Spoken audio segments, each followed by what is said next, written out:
अस्सलामुअलैकुम and welcome back another vlog. क्या हाल चाल है आप सबका? उम्मीद करता हूँ आप सब खैर खैरियत से होंगे। मैं भी बिल्कुल ठीक ठाक हूँ, अल्हम्दुलिल्लाह। अल्लाह का करम है और बिल्कुल खैर खैरियत से हूँ। सो ये वीडियो मेरी स्पेशली मेरे पाकिस्तानी और इंडियन फ्रेंड्स के लिए है। अगर तो इंडियन मेरे दोस्त जो फेसबुक पे स्पेशली देखते हैं या यूट्यूब पे भी इवन देखते हो तो, लेकिन मेरे सबसे ज़्यादा ये वीडियो है जी पाकिस्तानी फ्रेंड्स के लिए। मैं पिछले 2-3 महीने जो है ना, 2 महीने 2 महीने मैं पाकिस्तान में गुजार के आया और छुट्टी गया था। तो हालात देखने के बाद जो है ना, बहुत ज़्यादा जो है ना मायूस हुआ कि पाकिस्तान में जो है ना पढ़े लिखे नौजवान फिर रहे हैं बेचारे। 12-12 14-14 घंटे ड्यूटी करते हैं। कोई प्राइवेट सेक्टर में काम कर रहा है, कोई टीचिंग कर रहा है, कोई जो है वो किसी मिल में काम कर रहा है, कोई किसी इंडस्ट्री में काम कर रहा है। तो जब इन सब से मैं मिला, किसी से फ़ोन पे रब्ता हुआ, किसी से वैसे रब्ता हुआ, तो सुनने में बहुत जो है ना मुझे बहुत कुछ मिला। लेकिन कॉमन क्वेश्चन और जो है ना बहुत सारे जो है ना उनके जवाबात यही होते थे कि यार यहाँ पे रोज़गार नहीं मिल रहा। पढ़ा पढ़ा लिखा होने के बावजूद, इतनी एजुकेशन, इतना पैसा खर्च करने के बावजूद जी हम लोग जो है ना वो ऑलमोस्ट बेरोज़गार हैं। अगर जॉब मिलती भी है तो वो 25 से 30 हज़ार कमाते हैं मंथली, बहुत ज़्यादा मेहनत करने के बाद। और खा पी के जो है ना 15 हज़ार 10-15 हज़ार रुपये सेव होते हैं, तो इसमें तो घर नहीं चल सकता। सो मैंने उनसे एक ही जो है ना बात की कि यार क्यों नहीं आप लोग जो है ना ये गवर्नमेंट जॉब वाला जो है ना कॉन्सेप्ट छोड़ के बाहर क्यों मूव नहीं होते। लाइक मिडल ईस्ट में बहुत से कंट्री हैं, दुबई है, मतलब दुबई कंट्री तो नहीं है लेकिन यूएई आप जो है ना उसको काउंट करें तो उसमें जितनी भी स्टेट हैं, Abu Dhabi, Sharjah, Ajman, Fujairah, Dubai. So Middle East में जैसे कर लें, कतर है, बहरीन है, मस्कत है, ओमान है, सऊदी अरेबिया है, कुवैत है, उसके बाद दुबई मतलब यूएई। तो आपके पास काफ़ी सारे ऑप्शन हैं मिडल ईस्ट में, आप मूव हो सकते हैं। हम पाकिस्तान और इंडिया में और बांग्लादेश में जितने रहने वाले लोग हैं वो इजीली मिडल ईस्ट में तो आ सकते हैं। यूरोप में निकलने के लिए या उधर आगे पीछे निकलने के लिए तो काफ़ी जो है हमें स्ट्रगल करना पड़ता है, लेकिन इन कंट्रीज़ के में निकलने के लिए आपको इतनी ज़्यादा नहीं करनी पड़ती। हाँ, थोड़ी बहुत अमाउंट जो है ना वो आपको खर्च करनी पड़ती है। तो कैसे भी जुगाड़ लगा के अगर आप किसी और कंट्री की मैं बात नहीं करूंगा, मैं अगर फॉर एग्जांपल बात करने पे आ जाऊँ यूएई की और स्पेशली दुबई की मैं बात करता हूँ, क्योंकि मैं दुबई में रहता हूँ तो मैं दुबई की बात करूँगा। अगर आप दुबई में मूव होना चाहते हैं, जो कि मेरा इस वीडियो का मकसद भी यही था कि अगर आपको दुबई में मूव होना है और आपको दुबई में मूव होना चाहिए, क्यों होना चाहिए उसके मैं काफ़ी सारे आपको रीज़न देता हूँ। दुबई में आपको इसलिए मूव होना चाहिए, देखें पाकिस्तान में हो या आप किसी भी कंट्री में हो, तो पाकिस्तानी की जब बात कर रहा हूँ तो पाकिस्तान में हो तो आप जितना कमा रहे हैं 25-30 हज़ार 35 हज़ार रुपये कमाते हैं, उसमें ना तो आपकी सेविंग हो रही है, ना ही आपका कोई फ्यूचर आपको नज़र आ रहा है। ठीक है, अगर इधर आप आते हैं, छोटी सी छोटी जॉब भी आपको मिलती है तो कम से कम अगर आप यहाँ पे 1000-1200 की जॉब आपको मिल जाती है तो 1000-1200 रुपये मीन्स पाकिस्तानी 60-70 हज़ार रुपये आप आराम से कमा सकते हैं। ये छोटे लेवल की बात कर रहा हूँ, बिल्कुल जो है ना लेबर वाले जो है ना 800, तो लेबर वाले जो कंस्ट्रक्शन पे काम करते हैं उनकी होती है 800-900 रुपये। तो इससे ऊपर जब चले जाते हैं, मतलब आप एज अ हेल्पर कहीं पे काम करते हैं, तो इसके अलावा कोई आपको जॉब मिल जाती है तो उसमें अगर 1000-1200 रुपये आपकी होती है ना, अकोमोडेशन तो कंपनी प्रोवाइड कर रही है, 1000-1200 अगर आप कमाते हो तो मीन्स पाकिस्तानी 60-70 हज़ार रुपये कमा रहे हो, जिसमें आप ज़्यादा से ज़्यादा जो है ना 60-70 हज़ार कमाते हो तो उसमें 10-15 हज़ार रुपये आप खा जाओगे, 200-300 दरम, इतना ही मंथली बंदा खा जाता है। ठीक है, और बाकी का आपका सेव होता है तो मीन्स पाकिस्तानी आप 50 हज़ार 55 हज़ार रुपये सेव कर सकते हो, अपने घर भेज सकते हो। ये सबसे छोटी वाली जॉब की मैं बात कर रहा हूँ। इससे ऊपर अगर आप चले जाते हैं 1500 1800 2000 से ऊपर चले जाते हो तो मंथली आप आराम से खा पी के ना आराम से 1,00,000 1,50,000 तो घर भेज सकते हैं।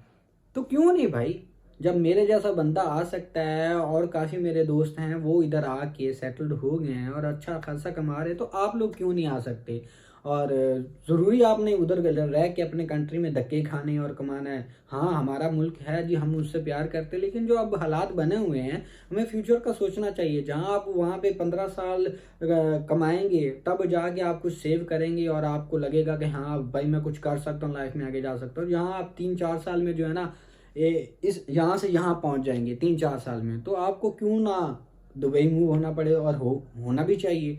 सो मैं तो आप सब लोगों से यही कहूँगा कि आपको दुबई आना चाहिए। दुबई में ये नहीं है, बेस ये वाला कॉन्सेप्ट भी अब ख़त्म हो गया, क्योंकि मैंने यहाँ रह के बहुत जो है ना चीज़ें देख ली हैं और एक्सपीरियंस हो गया है कि बहुत से लोग जी क्वेश्चन करते हैं, नहीं यार दुबई में तो हमें जॉब नहीं मिलेगी, हम पढ़े लिखे नहीं हैं तो हमें कैसे जॉब मिलेगी, हमें इंग्लिश नहीं आती।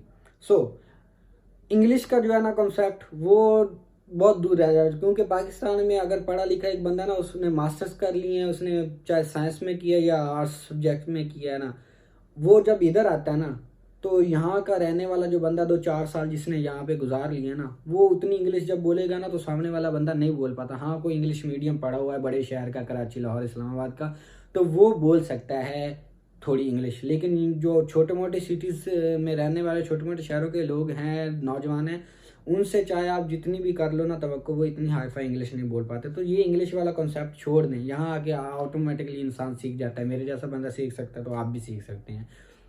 अब आ जाती है कि दुबई में कौन कौन सी जॉब्स अवेलेबल हैं। देखें, दुबई में जो मैंने नोट किया है ना, मेरे बहुत से पाकिस्तानी भाई हैं जो सबसे ज़्यादा जो पढ़े लिखे ना नहीं भी हैं, मतलब 10-12 जमातें उन लोगों ने पढ़ी हुई हैं, इससे ज़्यादा भी पढ़े लिखे हैं उस प्रोफेशन में, लेकिन मैंने जो मोस्टली जो चेक किया ना, वो 10-12 जमातें, इवन जो अनपढ़ हैं जिन्हें कुछ भी नहीं आता वो भी इधर जॉब कर रहे हैं। वो सबसे जो है ना अच्छी जॉब है, मतलब एक कम पढ़े लिखे लोग भी कर सकते हैं और पढ़े लिखे भी कर सकते हैं, वो है जी बाइक राइडर की जॉब। बहुत ही कंफर्टेबल जॉब है, अनपढ़ लोगों के लिए, कम पढ़े लिखे लोगों के लिए, और पढ़े लिखे लोग भी कर सकते हैं। अब कुछ लोग हैं वो जो हैं इस बात पे जो है ना उठाएंगे सवाल कि हाँ भाई वो कैसे।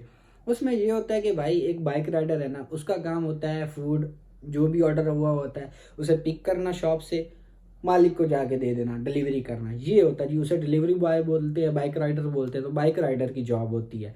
सो उसमें अब क्या होता है कि आप दूसरी जॉब्स में आप जाते हैं तो उसमें आपको काफ़ी सारी रिक्वायरमेंट्स होती है। इसमें आपके पास रिक्वायरमेंट क्या है, आपके पास बाइक का ड्राइविंग लाइसेंस हो, और आप बाइक जो है ना अच्छे से चलानी आती हो। अगर एक्सपीरियंस हो तो ठीक है, अगर फ्रेशर हो तो किसी भी कंपनी के थ्रू आप जो है ना लाइसेंस लेके जो है ना आप बाइक राइडर की जो है ना वो जॉब हासिल कर सकते हैं।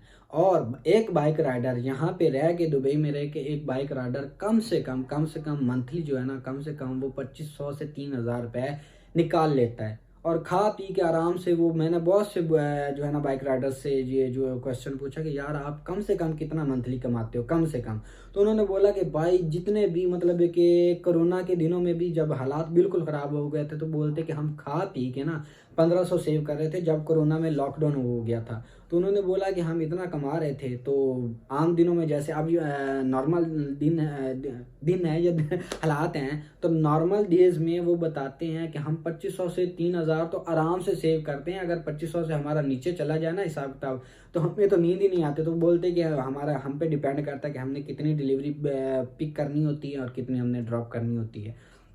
सो ये सबसे बेस्ट जॉब है, मतलब दरमियाने दर्जे के लिए, चाहे वो पढ़े लिखे हैं या अनपढ़ लोग हैं जो भी हैं। लेकिन सबसे पहली मेन चीज़ है कि जब एक बार यहाँ पे आ जाएं तो ड्राइवर जो है ना उसके लिए, बाइक राइडर के लिए ड्राइविंग लाइसेंस लाजमी है, ठीक है। उसके बाद फिर आप आ जाते हैं दूसरी जॉब्स के लिए, जैसे कि कोई भी आपको प्रोफेशन है, किसी भी सब्जेक्ट में आपने मास्टर किया हुआ है तो उसके हिसाब से फिर आपको जॉब मिलती है। अभी एक आप जो है ना ले ले, एक बंदा है उसने इंजीनियरिंग की हुई है, एक बंदा है जिसने जो है ना एमएससी केमिस्ट्री की हुई है, एक बंदा है जिसने एमएससी मैथ किया हुआ है, तो वो डिफरेंट कैटेगरीज में आ जाते हैं। एक बंदा है जिसने सिंपल एमए किया हुआ है, ठीक है, एमए इंग्लिश, एमए उर्दू, जो भी जिस भी सब्जेक्ट में किया हो, तो वो डिफरेंट कैटेगरीज में आ जाता है। क्योंकि यहाँ पे इंजीनियर लेवल का जो बंदा है उसके लिए बहुत सारी अपॉर्चुनिटीज़ हैं। कंप्यूटर लेवल का बंदा जो है ना, जो कंप्यूटर जानता है, जिसने कंप्यूटर में एजुकेशन हासिल की, उसके लिए काफ़ी अपॉर्चुनिटीज़ है। लेकिन एक सिंपल बंदा जिसने सिंपल आर्ट्स में किया हुआ है, सब्जेक्ट में किया हुआ है, या जिसने इवन साइंस सब्जेक्ट में अगर किया है, एमएससी किया, तो उसके लिए जो है ना डिफरेंट अपॉर्चुनिटीज़ होती है। क्योंकि कंप्यूटर और इंजीनियरिंग वाला ये जो है ना सिस्टम, यहाँ इस बंदे को काफ़ी जो है ना अपॉर्चुनिटीज़ मिलती हैं, जॉब अवेलेबल होती हैं ऐसे बंदों के लिए। लेकिन स्टार्टिंग में आपको काफ़ी डिफ़िकल्टीज़ का सामना करना पड़ता है, और ये तय है। ये बंदा जो है ना माइंड से निकाल के आए पाकिस्तान से कि मैं जी इधर आऊँगा और आते ही मुझे जी टाई कोट और गाड़ी मिल जाएगी और जी मैं अच्छे ऑफिस में बैठूँगा, या मैं इवन जाते ही मुझे जी कुर्सी पे बिठा देंगे, ये वाला कॉन्सेप्ट नहीं है। यहाँ आने के बाद आपको डिफ़िकल्टीज़ का सामना करना पड़ता है, आपको छोटी जॉब से स्टार्ट करना पड़ता है, जो भी मिले स्टार्ट कर दो, फिर आहिस्ता-आहिस्ता जो है ना अपना रेफ़रेंस बढ़ाओ, क्योंकि पहले आज से 4-5 साल पहले था कि आप यहाँ पे विज़िट वीज़े पे आते थे तो आपको जॉब मिल जाती थी। अब वो वाला कॉन्सेप्ट ख़त्म हो चुका है भाई मेरे। अब यहाँ पे अगर आते हैं तो आपके पास जो है ना एजुकेशन भी होनी चाहिए, एक्सपीरियंस भी होना चाहिए और रेफ़रेंस लाज़मी है। रेफ़रेंस के बिना तो अब जो है ना नामुमकिन है जॉब मिलना, बहुत मुश्किल है, क्योंकि कोरोना के बाद तो हालात बहुत ज़्यादा ख़राब हो गए हैं, तो आपके पास रेफरेंस होना भी ज़रूरी है। लेकिन अगर आप आते हैं तो ये सोच के आएँ कि भाई जॉब करनी है, जो भी मिली करेंगे, ये वाला कॉन्सेप्ट। लेकिन जो मैंने आपको बताई है जॉब, सबसे बेस्ट जॉब वो बाइक राइडर की है।